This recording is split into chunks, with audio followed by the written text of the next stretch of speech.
Hi all. Degree level prelims പരീക്ഷ വരാൻ പോവാണ്. ഏപ്രിലാണ്. ഇതിപ്പോൾ മാർച്ചായി. ഇനിയുള്ള കുറച്ച് സമയം കൊണ്ട് ഇത് പെട്ടെന്ന് ഈ പരീക്ഷ ഒന്ന് പഠിച്ച് ജയിക്കാനുള്ള എന്തെങ്കിലും ഫോർമുല അല്ലെങ്കിൽ ഒറ്റമൂലിയോ ട്രിക്കോ ടെക്നിക്സോ ഒക്കെ ഉണ്ടോ എന്ന് വെച്ചാൽ ധാരാളം യൂട്യൂബ് കമൻസും അല്ലെങ്കിൽ ടെലിഗ്രാമിൽ ക്വസ്റ്റ്യൻസ് ഒക്കെ വരാറുണ്ട്. അപ്പോൾ അതിനുള്ളൊരു ഒറ്റ ഉത്തരമാണ് എനിക്ക് ഈ വീഡിയോയിൽ കൂടെ തരാനുള്ളത്. ഇനി മുതൽ പഠിച്ചു തുടങ്ങിയാലും മതിയോ ഡിഗ്രി ലെവൽ പ്രിലിംസ് ജയിക്കാൻ? ഇനി മുതൽ ഞാൻ പറയുന്ന പാറ്റേണിൽ പഠിക്കുകയാണെങ്കിൽ ഈ പ്രിലിംസ് പരീക്ഷ ജയിക്കാനുള്ള നിങ്ങളുടെ പ്രോബിലിറ്റി വളരെ അധികം കൂടും. ഒരു ഒറ്റമൂലിയാണ് ഞാൻ പറഞ്ഞു തരാൻ പോകുന്നത്. ഒറ്റമൂലി നമുക്കറിയാം, പല ചേരുവകൾ ചേർത്താൽ നമ്മൾ ഒറ്റമൂലി ഉണ്ടാക്കാം.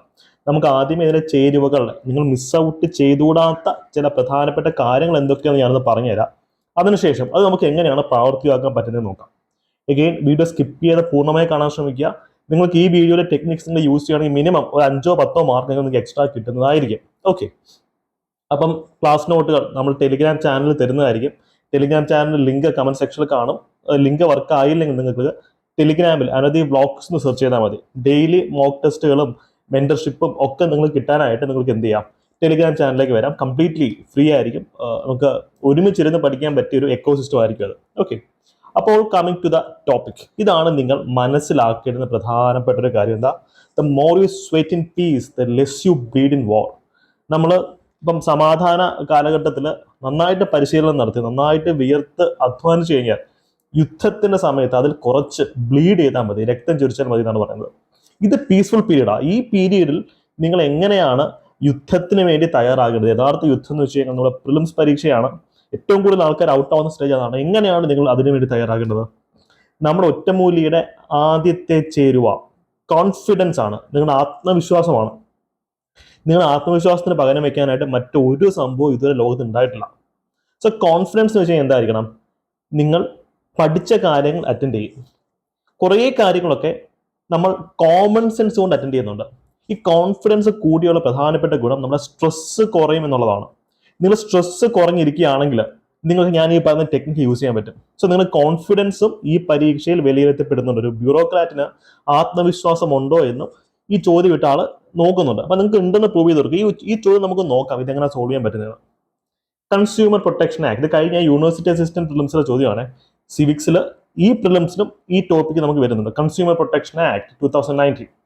ഇതിനകത്ത് ഒരു പ്രോഡക്റ്റ് മാനുഫാക്ചറർ, നിങ്ങൾ കാർ വാങ്ങിക്കുകയാണെങ്കിൽ കാറ് കമ്പനിയാണ് ആ പ്രോഡക്റ്റിന്റെ മാനുഫാക്ചറർ അല്ലേ, അയാൾക്ക് ബാധ്യത, ഈ പ്രോഡക്റ്റിന് എന്തെങ്കിലും പ്രശ്നം ഉണ്ടെങ്കിൽ അയാൾക്ക് അതിന് ബാധ്യത കാണും. നമ്മളൊരു കാർ വാങ്ങിക്കുന്നു, കാറ് കംപ്ലൈന്റ് ആവുകയാണെങ്കിൽ നമ്മൾ അദ്ദേഹത്തിന്റെ അടുത്തായിരിക്കും വാറണ്ടിക്ക് പോവാം. അപ്പൊ ആ കോണ്ടെക്സ്റ്റില് ഇതിൽ ഈ പറയുന്നതിനകത്ത് ഏതൊക്കെ കേസുകളിലാണ് കാർ നിർമ്മാതാവിന് ബാധ്യത ഉള്ളതെന്ന ചോദ്യം. ഒന്നാമത്തെ ചോദ്യം, പ്രോഡക്റ്റ് കണ്ടെയ്നിങ് മാനുഫാക്ചറിങ് ഡിഫക്ട്സ്. ഇപ്പം നിങ്ങൾ മൊബൈൽ ഫോൺ വാങ്ങിക്കുന്നു, കൈ കിട്ടിയപ്പോഴേ മൊബൈൽ ഫോൺ ഓൺ ആകുന്നില്ല, അപ്പം മാനുഫാക്ചറിങ് ഡിഫക്ട് ഉണ്ടെന്ന് അറിയാം. അപ്പം ഫോൺ മാറ്റിത്തരാനായിട്ട് ആ ഫോൺ നിർമ്മിച്ച ആൾക്ക് ബാധ്യതയില്ലേ?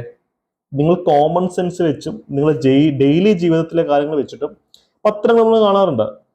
ഡിസ്ട്രിക്ട് കൺസ്യൂമർ ഫോറം ഒരാൾക്ക് നഷ്ടപരിഹാരം വിധിച്ചു, അപ്പോൾ കിട്ടിയ പ്രോഡക്റ്റ് നശിച്ചു പോയതുകൊണ്ട് അല്ലെ. അപ്പൊ നിങ്ങളൊരു കാറ് വാങ്ങിക്കുന്നു, കാറ് വീട്ടിൽ കൊണ്ട് വന്നപ്പം തന്നെ ടയർ പഞ്ചറാണ്. അപ്പൊ പ്രോഡക്റ്റ് മാനുഫാക്ചറിങ് ഡിഫക്റ്റ് ഉള്ളതാണ്. നിങ്ങൾക്ക് കാറിന്റെ ടയർ മാറ്റി തരാൻ പറയാൻ പറ്റത്തില്ലേ? പറ്റും. അയാൾ അത് ചെയ്തേ പറ്റത്തുള്ളൂ.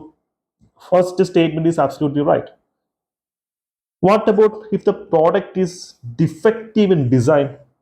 ഡിഫക്റ്റീവ് ഇൻ ഡിസൈൻ എന്ന് പറയുമ്പോഴത്തേക്കും അതിന്റെ ഡിസൈൻ, നിർമ്മിതിയിൽ എന്തെങ്കിലും ഡിഫക്റ്റ് ഉണ്ടെങ്കിൽ അതും നമുക്ക് ക്ലെയിം ചെയ്തോട്ടെ. ഇപ്പം നിങ്ങളൊരു സ്പോർട്സ് കാർ വാങ്ങിക്കുകയാണ്, സ്പോർട്സ് കാറിനകത്ത് മിറർ ഇല്ല എന്നിരിക്കട്ടെ, അതിന് ഡിസൈനിലുള്ളൊരു പ്രശ്നമല്ലേ, സേഫ്റ്റിയെ ബാധിക്കുന്ന കാര്യമല്ലേ? നിങ്ങൾക്ക് റിയൽ ലൈഫ് എക്സാമ്പിൾസ് എടുത്ത് വെച്ച് ആലോചിക്കുമ്പോൾ പല ചോദ്യങ്ങളുടെ ഉത്തരം നമുക്ക് നേരത്തെ കിട്ടും. ഈ ആക്ട് പഠിച്ചിട്ട് പോകണമെന്നില്ല നിങ്ങൾക്ക് ഉത്തരത്തിലേക്ക് എത്താൻ. ഇതിന്റെ ഒരു മാജിക് നിങ്ങൾക്ക് മനസ്സിലാവും. ഇതാണ് ഒറ്റമൂലി എന്ന് പറയുന്നത്. നിങ്ങളുടെ കോൺഫിഡൻസിനെ പകരം വെക്കാൻ മറ്റൊന്നും ലോകത്തില്ല. അപ്പം രണ്ടാമത്തെ സ്റ്റേറ്റ്മെന്റ് കറക്റ്റ് ആണ്. പ്രൊഡക്ഷനിൽ ഡിസൈനിൽ ഡിഫക്റ്റ് ഉണ്ടെങ്കിൽ എന്ത് ചെയ്യാൻ പറ്റും? നമുക്കത് സെറ്റ് ചെയ്യാൻ പറ്റും. What about the third statement? There is deviation from manufacturing specification. അതായത് നമ്മളിപ്പോൾ നിങ്ങളൊരു മൊബൈൽ ഫോൺ വാങ്ങിക്കുന്നു, അതിൽ സ്പെസിഫൈ ചെയ്ത് പറഞ്ഞിട്ടുണ്ട് മൊബൈൽ ഫോൺ 5GB ആണെന്ന്. റാം 5GB ആണ് മൊബൈൽ ഫോൺ എന്ന് പറയുന്നുണ്ട്. അതിൽ മൊബൈൽ ഫോണിന്റെ കളർ ബ്ലാക്ക് ആണെന്ന് പറയുന്നുണ്ട്. അതൊരു മാനുഫാക്ചറിങ്ങിന്റെ സമയത്തെ ഒരു സ്പെസിഫിക്കേഷൻ ആണത്. പക്ഷെ നിങ്ങളുടെ കിട്ടിയപ്പോഴാണ് മനസ്സിലായത് മൊബൈൽ ഫോൺ 500 MB ഉള്ളൂ, അല്ലെങ്കിൽ 1 GB ഉള്ളൂ, കളർ ബ്ലാക്ക് ഒന്നും അല്ല, വേറെ ഏതോ കളറാണെന്ന കാര്യം.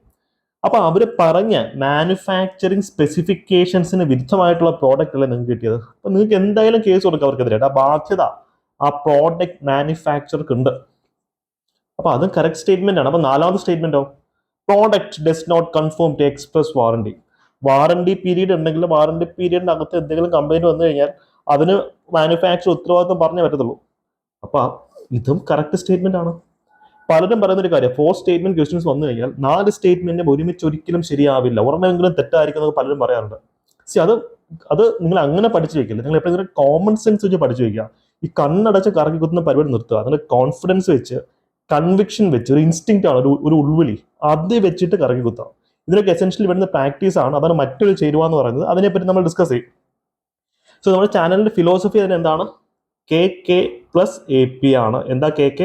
കറക്കി കുത്താൻ പഠിക്കണം. ഈ ചോദ്യം നമ്മൾ അങ്ങനെ ആൻസർ ചെയ്തതാ. അറ്റ് ദ സെയിം ടൈം ആഴത്തിലുള്ള അറിവും വേണം. ഇനിയുള്ള സമയം കൊണ്ട് നമുക്ക് അത്രയ്ക്ക് ആഴത്തിലുള്ള അറിവൊക്കെ സമ്പാദിക്കാൻ പറ്റും. ഞാൻ ഈ ഒരു ചോദ്യം കാണിച്ചു തരാം. ഉദാഹരണത്തിന് ഈ ചോദ്യത്തിന്റെ ഉത്തരം ഇത് കഴിഞ്ഞ യൂണിവേഴ്സിറ്റി അസിസ്റ്റന്റ് പ്രിലിംസ് പരീക്ഷയിലുള്ളതാണ്. ഈ ചോദ്യത്തിന്റെ ഉത്തരം കണ്ടെത്തണമെങ്കിൽ നമുക്ക് അത്യാവശ്യം AP വേണം, ആഴത്തിലുള്ള അറിവ് വേണം. ഇതൊക്കെ പ്ലേലിസ്റ്റ് ആക്കി, ഇമ്പോർട്ടൻറ്റ് ആക്ടുകൾ എന്ന് പറഞ്ഞ പ്ലേലിസ്റ്റ് ആക്കി ഞാൻ നമ്മുടെ ചാനലിൽ ഇട്ടിട്ടുണ്ട്.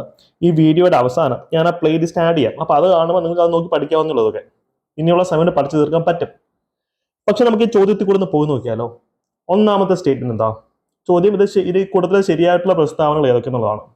ഒന്നാമത്തെ ചോദ്യം, first association of British with the work of administration is what is called system of dual government. PSC പണ്ട് സ്ഥിരം ചോദിച്ചിരുന്ന ചോദ്യമാണ്.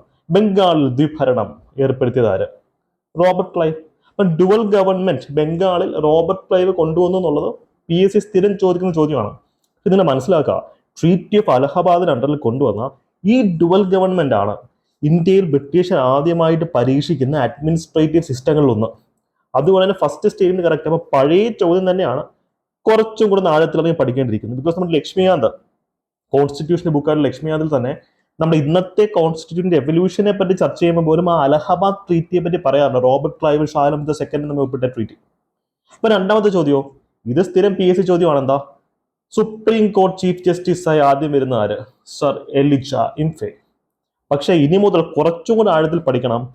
ഈ സുപ്രീം കോർട്ട് എസ്റ്റാബ്ലിഷ് ചെയ്യുന്നത് റെഗുലേറ്റിംഗ് ആക്ട് 1773 അണ്ടറിലാണ്. അതുകൊണ്ടാണ് തൊട്ടടുത്ത് 1774 സുപ്രീം കോർട്ട് പണിയുന്നത്. ഇത് എവിടാ പണിയുന്നത്? ഫോർട്ട് വില്യം, കൽക്കട്ടയിൽ. ഇതൊക്കെ നമ്മുടെ സ്ഥിരം ചോദ്യം. Supreme court first chief justice ആര്? എലിജ ഇംഫെ. ആ സമയത്തെ ഗവർണർ ജനറൽ ആര്? Warren Hasting. എവിടെയാണ് സുപ്രീം കോടതി എസ്റ്റാബ്ലിഷ് ചെയ്തത്? Fort William. ഇതൊക്കെ സ്ഥിരം ചോദ്യമാണ്. പക്ഷേ കുറച്ചുകൂടി ആഴത്തിലിറങ്ങി പഠിക്കുക. റെഗുലേറ്റിംഗ് ആക്ട് 1773 ബ്രിട്ടീഷ് ഗവൺമെന്റ് ഇന്ത്യയിൽ കൊണ്ടുവന്ന ആദ്യകാല നിയമങ്ങളിൽ ഒന്നാണ്. ഈസ്റ്റ് ഇന്ത്യ കമ്പനിയെ റെഗുലേറ്റ് ചെയ്യാൻ വരുന്ന ആദ്യത്തെ നിയമമാണത്. അതിന്റെ അണ്ടറിലാണ് ഈസ്റ്റ് ഇന്ത്യ കമ്പനിയെ നിയന്ത്രിക്കാൻ വേണ്ടി ഒരു സുപ്രീം കോർട്ടും കൂടെ ഇന്ത്യയിൽ വരുന്നുണ്ട്. പക്ഷേ supreme court chief justice Elijah ഇംഫെ ഭയങ്കര കറപ്റ്റഡ് ആയിട്ടുള്ള വ്യക്തിയായിരുന്നു. അതുകൊണ്ട് തന്നെ ഈ ആക്ടിന്റെ പർപ്പസ് ഡിഫീറ്റഡ് ആവുകയാണ്. തൽക്കാലം നമുക്ക് അങ്ങോട്ട് പോകണ്ട. നിങ്ങൾ ആ പ്ലേലിസ്റ്റ് കണ്ടു കഴിഞ്ഞാൽ ഈ ഡേറ്റ മൊത്തം കിട്ടും. ഇപ്പൊ രണ്ടാമത്തെ സ്റ്റേറ്റ്മെന്റ് കറക്റ്റ് ആണ്. മൂന്നാമത്തെ സ്റ്റേറ്റ്മെന്റ് പിറ്റ്സ് ഇന്ത്യ ആക്ട് 1784.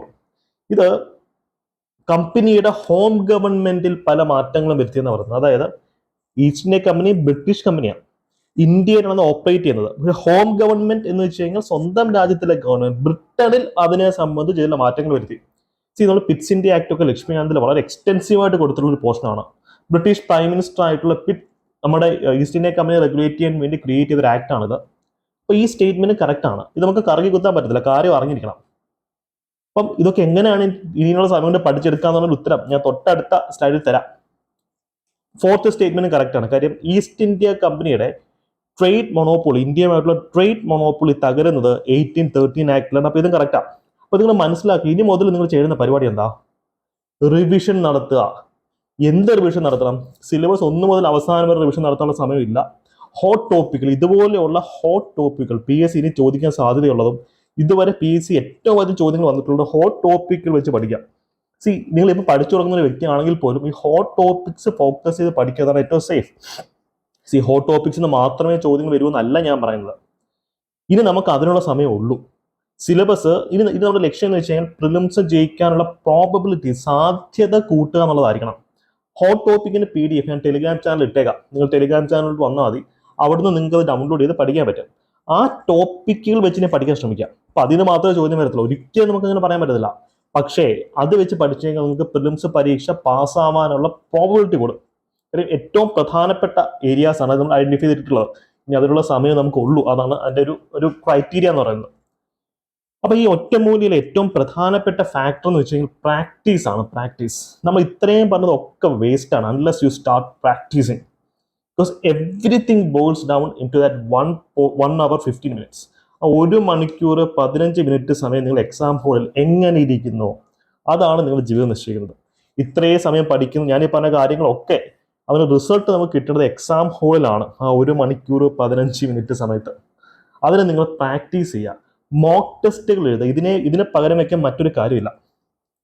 നിങ്ങൾക്ക് PSCയുടെ മുൻകാല വർഷ ചോദ്യങ്ങൾ എല്ലാം PSC വെബ്സൈറ്റിൽ കിട്ടും. അതൊക്കെ ഡൗൺലോഡ് ചെയ്തെടുത്ത് വെച്ചിട്ട് ഒരു അരമണിക്കൂറെങ്കിലും ഡെയിലി ഇരുന്ന് ടെസ്റ്റ് സീരീസ് എഴുതാം. ഇത് എഴുതിയാൽ തന്നെ നിങ്ങളുടെ കോൺഫിഡൻസിൽ വലിയ മാറ്റം. തുടക്കത്തിൽ മാർക്ക് കുറവായിരിക്കും, ഒരു സംശയമാണ് മാർക്ക് കുറവായിരിക്കും. ഒരു 10 ടെസ്റ്റ് കഴിയുമ്പോൾ നിങ്ങൾ അതിനെ അതിശയിക്കും നിങ്ങളുടെ മാർക്ക് എത്രത്തോളം കൂടി എന്നുള്ളത്. സിവിൽ സർവീസിന്റെ മേഖലയിൽ ഈ ടെസ്റ്റ് സീരീസ് എന്ന് പറഞ്ഞ സംഭവം ഒരു ട്രെൻഡ് തന്നെയാണ്. PSCയിൽ ടെസ്റ്റ് സീരീസിന്റെ ഇമ്പോർട്ടൻസ് ആൾക്കാർ മനസ്സിലാക്കി തുടങ്ങുന്നേ ഉള്ളൂ. അപ്പം നിങ്ങൾക്ക് ഈ പറഞ്ഞ കാര്യങ്ങളൊക്കെ ഒരു സ്ട്രക്ചേർഡ് ആയിട്ട് പഠിക്കണമെങ്കിൽ നമ്മുടെ കോഴ്സിലേക്ക് വരാം. ടെസ്റ്റ് സീരീസ് ഉണ്ട്, 13 ടെസ്റ്റ് സീരീസുകൾ ഇതിനകത്ത് നടത്തുന്നുണ്ട്.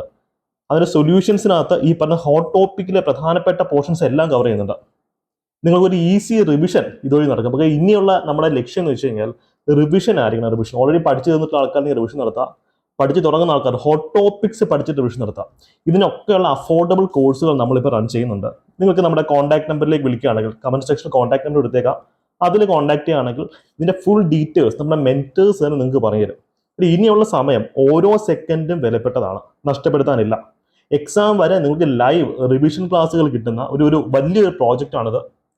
ഈ ടെസ്റ്റ് സീരീസിനകത്ത് ഒരു ചോദ്യത്തിന്റെ സൊല്യൂഷൻ തരുന്നതിനോടൊപ്പം അതുമായിട്ട് അസോസിയേറ്റഡ് ആയിട്ട് ഇനി വരാൻ സാധ്യതയുള്ള ഏരിയാസ് നോട്ട് നിങ്ങൾക്ക് കിട്ടും. അപ്പോൾ ടെസ്റ്റ് സീരീസിലെ സൊല്യൂഷൻസ് കൂടെ പോയാൽ തന്നെ ഒരു റൗണ്ട് റിവിഷൻ നിങ്ങൾക്ക് അവിടെ കഴിയും. നമ്മുടെ വിന്നേഴ്സ് ബാച്ചിനകത്താണെങ്കിൽ റിവിഷൻ ക്ലാസ്സുകൾ നമ്മൾ മാർച്ചിൽ ആരംഭിക്കുകയാണ്.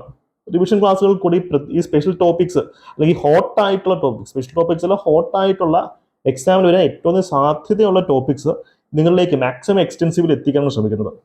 പക്ഷെ നിങ്ങൾക്ക് ഇനി ക്ലാസ്സും കണ്ടുപിടിക്കുന്ന സമയമില്ല. അതുകൊണ്ട് തന്നെ സെൽഫ് സ്റ്റഡിക്ക് നിങ്ങളെ പ്രിപ്പയർ ചെയ്യുന്ന രീതിയിലാണ് അത് മൊത്തം ഡിസൈൻ ചെയ്തിട്ടുള്ളത്. ഓക്കെ, അപ്പോൾ നിങ്ങൾക്ക് കോഴ്സിന്റെ പഠിക്കണമെങ്കിൽ അങ്ങോട്ടേക്ക് വരാം. സെൽഫ് സ്റ്റഡിയാണ് നടത്തുന്നതെങ്കിൽ പോലും ഞാൻ തന്നിട്ടുള്ള ഹോട്ട് ടോപ്പിക്സ് വെച്ചും ഈ പറഞ്ഞിട്ടുള്ള സ്ട്രാറ്റജി വെച്ച് എലിമിനേഷൻ ടെക്നിക്സിൽ ധാരാളം വീഡിയോ നമ്മുടെ ചാനലുണ്ട്. ഈ കോഴ്സിനകത്ത് അതിന് എക്സ്റ്റെൻസീവ് ആയിട്ട് ട്രെയിനിങ് കിട്ടുന്നതായിരിക്കും. എങ്ങനെയായാലും നിങ്ങൾ പഠിച്ച് തുടങ്ങുക. അതിന് കോമ്പറ്റീഷൻ അത്രയും പുഷ് ആയിക്കൊണ്ടിരിക്കുകയാണ്. സമയം കളയരുത്, എനിക്ക് അത്രേ പറയുള്ളൂ. സമയം കളയരുത്, പഠനം ആരംഭിക്കുക, കോമ്പറ്റീഷൻ നിങ്ങൾ പുഷ് ചെയ്യുക. സോ ഈ വീഡിയോ ഇഷ്ടപ്പെട്ടു എന്നുണ്ടെങ്കിൽ നിങ്ങളുടെ സ്നേഹം കമൻസിൻ്റെയും സബ്സ്ക്രിപ്ഷൻ്റെ രൂപത്തിൽ തരിക കേട്ടോ. ആരും ടെലിഗ്രാം ഫാമിലിയിലോട്ട് വരാൻ മറക്കണ്ട. ടെലിഗ്രാം ഫാമിലിയിലേക്ക് വന്നു കഴിഞ്ഞാൽ നമുക്ക് ഒരുമിച്ചിരുന്ന് വിശാലമായിട്ട് അടിപൊളിയായിട്ട് പഠിക്കാം കേട്ടോ. Okay, thank you, by.